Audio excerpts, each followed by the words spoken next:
विद्यार्थियों, online class में आपका पुनः स्वागत है। ये क्लास आपकी बीएससी फर्स्ट ईयर फिजिक्स का लेक्चर नंबर 54 है, पेपर फर्स्ट मैकेनिकल। चलिए वीडियो स्टार्ट करते हैं। इसमें हम पढ़ रहे थे कि नाभिक के द्वारा धनावेशित कण का प्रकीर्णन।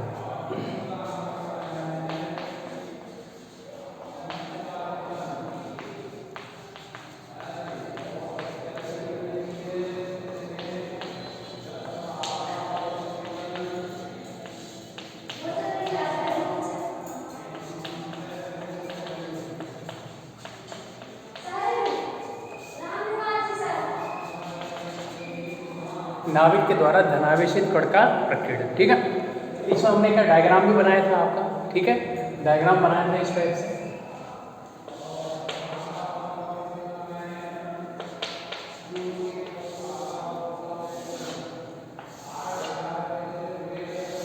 इस टाइप से हमने डायग्राम बनाया था इसका, है ना।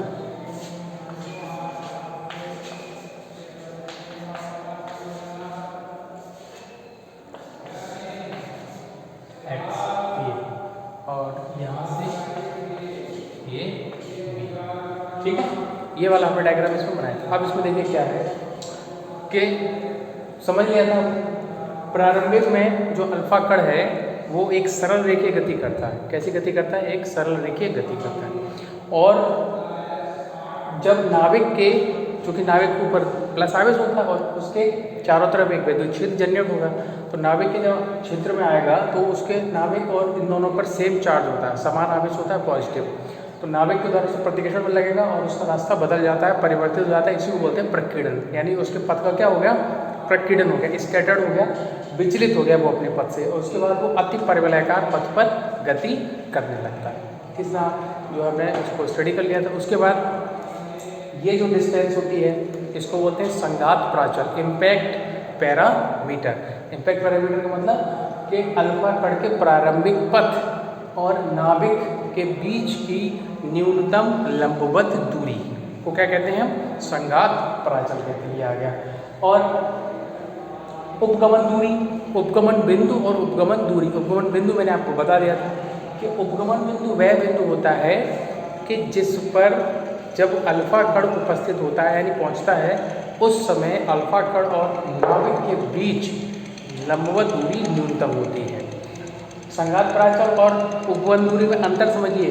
उपगमन दूरी अल्फा कण और नाभिक के बीच की दूरी है, और ये जो संघात प्राचल है वो अल्फा कण के प्रारंभिक पथ और नाभिक के बीच की दूरी है। प्रारंभिक पथ और नाभिक के बीच की दूरी है। दोनों चीज़ों को ध्यान में रखना पड़ेगा, ठीक है। तो उसके लिए हमने देख लिया था संघात प्राचल और उपगमन बिंदु। इस बिंदु ए को ही हम क्या कहते हैं? उपगमन बिंदु कहते हैं। और उपगमन बिंदु और नाभिक के बीच की जो न्यूनतम लंबवत दूरी होती है उसको हम बोलते हैं उपगमन दूरी। दोनों की डेफिनेशन जो है हमने क्लियर कर ली थी। अब उसके बाद जो है थोड़ा सा डेरिवेशन है छोटा सा, उसको हम देखते हैं, ठीक है। तो उसको और समझेंगे कोणीय संवेग संरक्षण नियम से।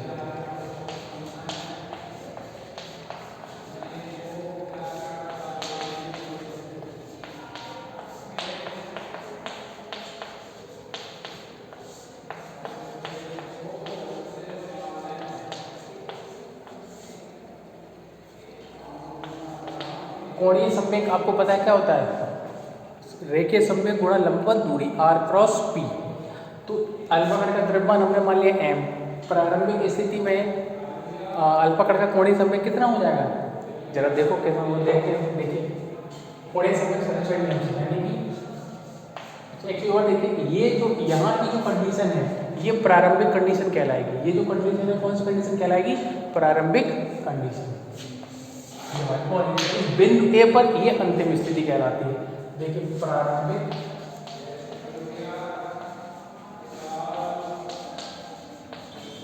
स्थिति में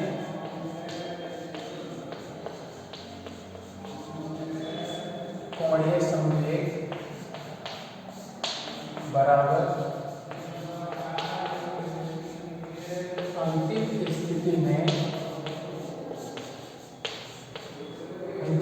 में कोणीय संवेग।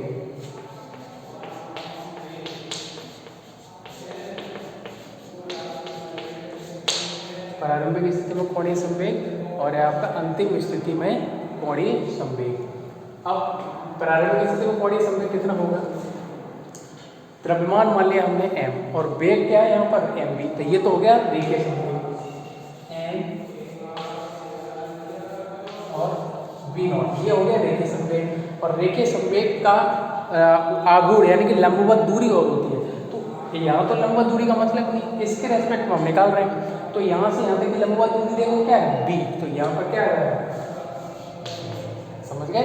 प्रारंभिक स्थिति का जो कोणीय संवेग आया है वो m v नॉट v, और अंतिम स्थिति में कोणीय संवेग क्या होगा? अंतिम स्थिति ये मानिए इस कंडीशन पर वेग क्या है v, यहां से यहां तक की दूरी लंबवत क्या है x, ये लग गया आपका कोणीय संवेग संरक्षण नियम m v नॉट v बराबर m v h। तो m से m जो है कैंसिल हो जाएगा और v अपॉन v नॉट इसकी वैल्यू क्या आ जाएगी v अपॉन x, ठीक है। v अपॉन v नॉट बराबर आ गया v अपॉन x, इसको डाल दें समीकरण नंबर 1, ठीक है, इसको आप नोट कर लो।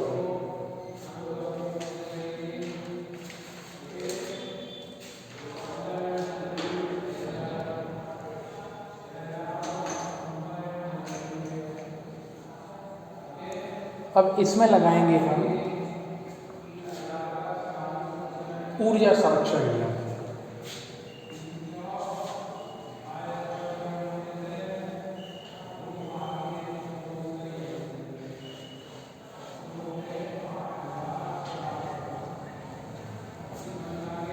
इसको अलग लिख ले रहे हैं, जरूरत पड़ेगी यूज कर लेंगे।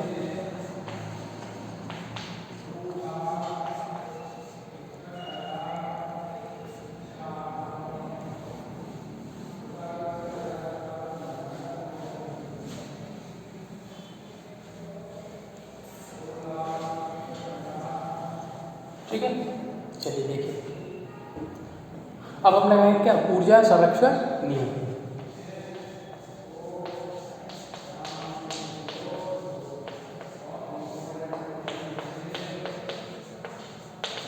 ऊर्जा संरक्षण नियम लगाएंगे तो गतिज ऊर्जा संरक्षण नियम ध्यान रखें, ठीक है, और गतिज ऊर्जा और इसी ऊर्जा दोनों, यानी कुल ऊर्जा संरक्षण नियम की बात हम कर रहे हैं।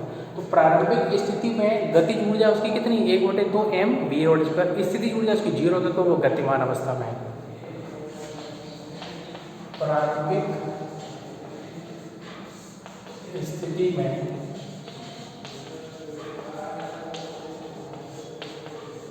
कुल ऊर्जा, प्रारंभिक स्थिति में कुल ऊर्जा बराबर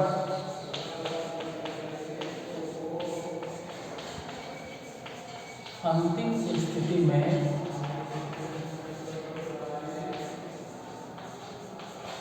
कुल ऊर्जा।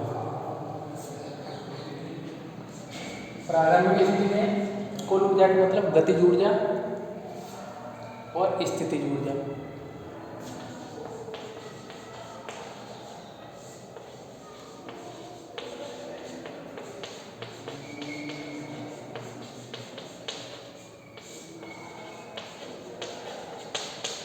बराबर इधर भी गतिज ऊर्जा और स्थितिज ऊर्जा।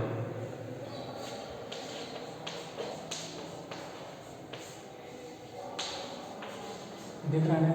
हाँ ठीक है, गतिज ऊर्जा प्लस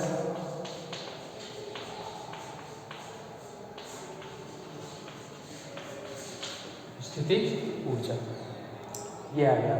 अब आपको पता है गतिज ऊर्जा द्रव्यमान m है 1/2 m, प्रारंभिक स्थिति की ये जो पार्ट है वो प्रारंभिक स्थिति वाला है क्योंकि ऊपर लिखा हुआ, और बराबर के राइट साइड वाला जो पार्ट है वो आपका अंतिम स्थिति की बात कर रहा है।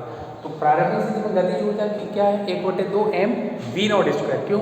क्योंकि मास तो सेम रहेगा, चाहे इनिशियल कंडीशन ले लो चाहे फाइनल कंडीशन, लेकिन वेलोसिटी चेंज है। प्रारंभिक स्थिति में ऊपर वाला डायग्राम अगर देखोगे तो ऊपर वाला जो पार्ट है वहाँ पर v नॉट उसका वेग दिया गया अल्फा कण का, और पॉइंट ए जहाँ पर जिसको हमने अंतिम स्थिति माना है उस स्थिति में वेग कितना है v, तो उसी के हिसाब से इनकी ऊर्जा भी क्या हो जाएगी डिसाइड हो जाएगी। देखिए जरा गतिज ऊर्जा क्या हो जाएगी 1/2 m v नॉट स्क्वायर। प्रारंभिक स्थिति में स्थितिज ऊर्जा इनिशियल कंडीशन में पोटेंशियल एनर्जी 0, क्यों? अल्फा पार्टिकल मूव कर रहा है, गति कर रहा है, इसलिए। अंतिम स्थिति में दोनों ही चीजें होंगी। क्या? गतिज ऊर्जा क्या होगी? V0 नहीं होगा, ठीक है, क्योंकि V0 तो वेग है वहाँ पे। क्या हो जाएगा यहाँ पर? 1/2 mv प्लस। अब बात आती है इस चीज़ की कि पॉइंट ए पर स्थितिज ऊर्जा क्या होगी। तो याद करो कूलाम स्थितिज ऊर्जा को। कूलाम स्थितिज का मतलब ये है कि नाविक और अल्फा कण दोनों पर ही समान आवेश होते हैं। समझिए कितने होते हैं? दोनों पर ही समान आवेश होते हैं। अल्फा कण पर होता है, अभी देखना नहीं, मैं अलग से समझा दे रहा हूँ, ठीक है। इसको चलो यहाँ समझ लो, इधर समझ लीजिए, ठीक है। उसके बाद अल्फा कण पर आवेश कितना होता है? +2e। और नाविक पर आवेश कितना होता है?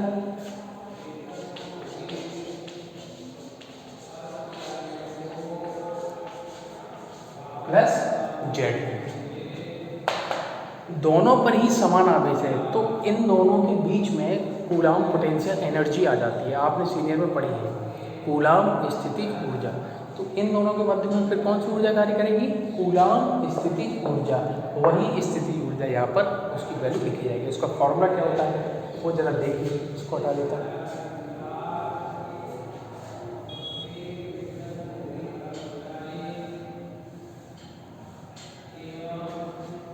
कूलाम स्थितिज ऊर्जा का जो फॉर्मूला होता है वो ये होता है K Q1 Q2 upon R। U बराबर K Q1 Q2 upon R। क्या होती है जरा?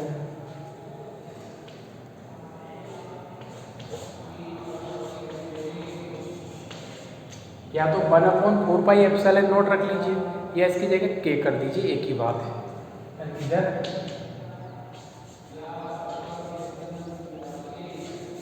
ये फॉर्मूला होता है, ये तो सेम रहेगा, इसमें कोई चेंज नहीं होकर कोई कांस्टेंट नहीं है। Q1 Q2 R। अब Q1 Q2 हम यहाँ नहीं लिखेंगे, हम यहाँ क्या लिखेंगे? Q1 Q2 क्या होते हैं? पहला आवेश और दूसरा आवेश। नाविक को मान लो पहला आवेश और अल्फा कण को मान लो दूसरा आवेश। अल्फा कण पर जो आवेश है, नाविक पर आवेश कितना है? Ze, ठीक है, और अल्फा कण पर आवेश ये मल्टीप्लाई का चीज है, Ze × 2e अपॉन बिंदु ए पर अल्फा कण और नाविक के बीच की दूरी क्या है? याद करो, उपगमन दूरी आ गई ना, उसका यूज आ गया उपगमन दूरी। तो यहाँ पर उपगमन दूरी क्या है? x। क्या आ गया यहाँ पर? x आ गया, ठीक है। अब आपका ये ऊर्जा संरक्षण नियम कंप्लीट हुआ। अब इसको क्या सॉल्व करेंगे, लेकिन उससे पहले इसको नोट करो।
चलिए देखिए, इसको लिख लीजिए इधर ही।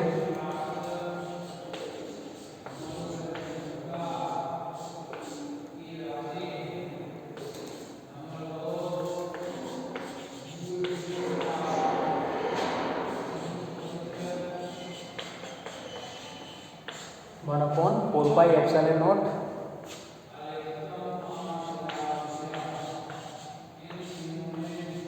ये है।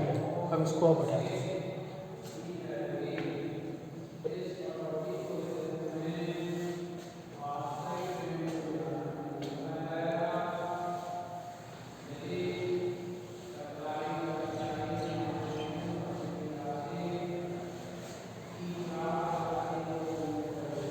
चलिए इसको और सॉल्व करते हैं। इसको इधर लेकर जो 1/2 mv0 और 1/2 mv² उनको एक तरफ लेके आए, क्या आ जाएगा?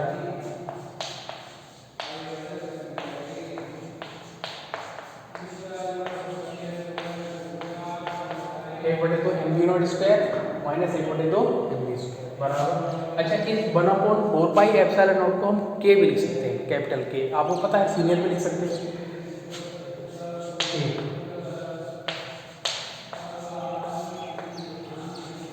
2z² अपॉन ये आ गया।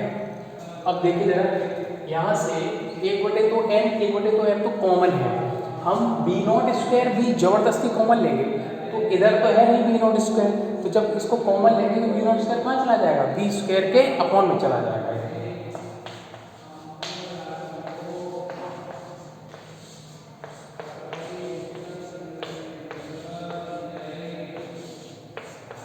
ये आ गया, ठीक है, इसको ऐसे लिख दीजिए,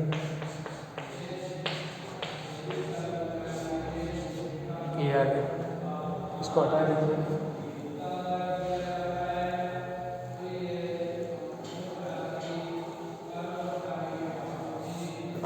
चलो देखो, अब ये आ गया आपके पास समीकरण 1 में, समीकरण 1 से इसको डालो समीकरण नंबर 2, इसको डालते हैं समीकरण नंबर 2, समीकरण 1 से, समीकरण 1 से, समीकरण 1 क्या था? b/v0 बराबर v/x।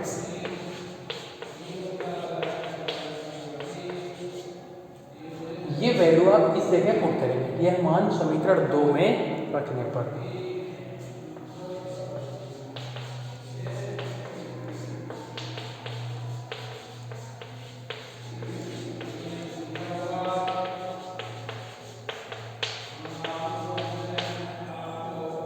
क्या है?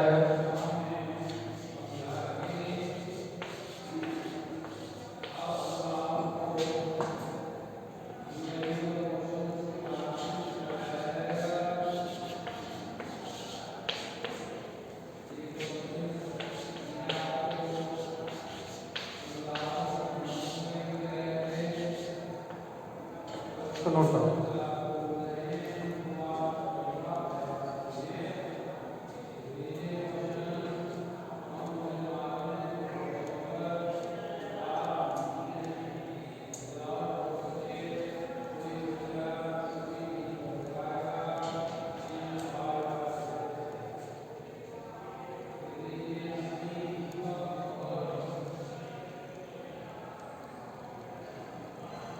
ठीक है।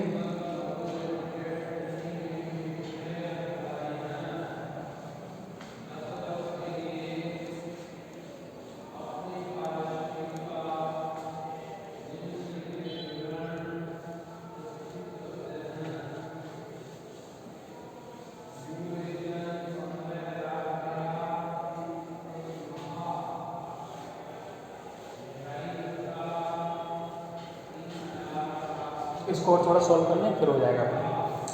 इसका एल्सियम लीजिए,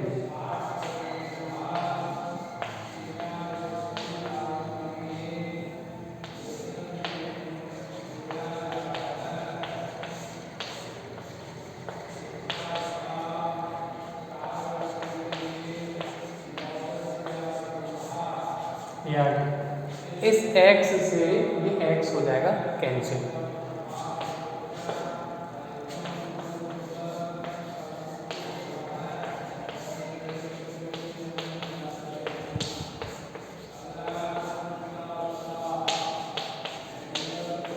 ये बचा, इसको हटा दो।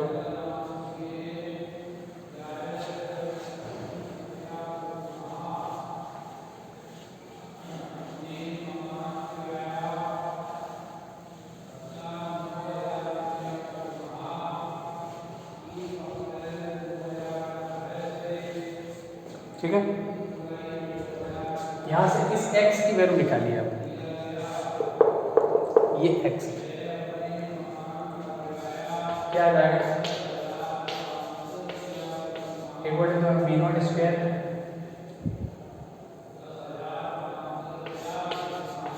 x² v² अपॉन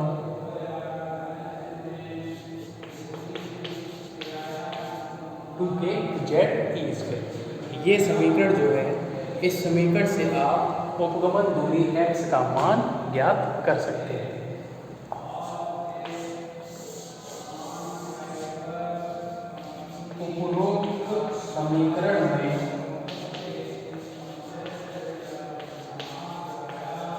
उपरोक्त समीकरणों में नियतांकों के मान, इनके आंकिक मान रखने पर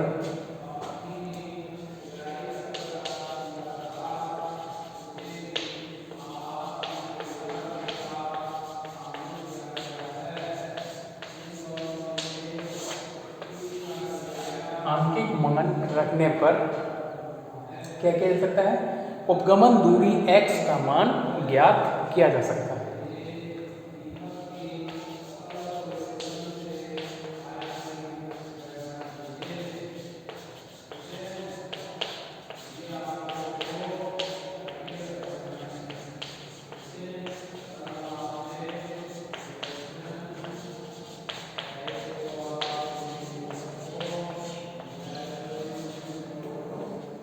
ये हो गया आपका कंप्लीट। ठीक है, इसको नोट कर लीजिए।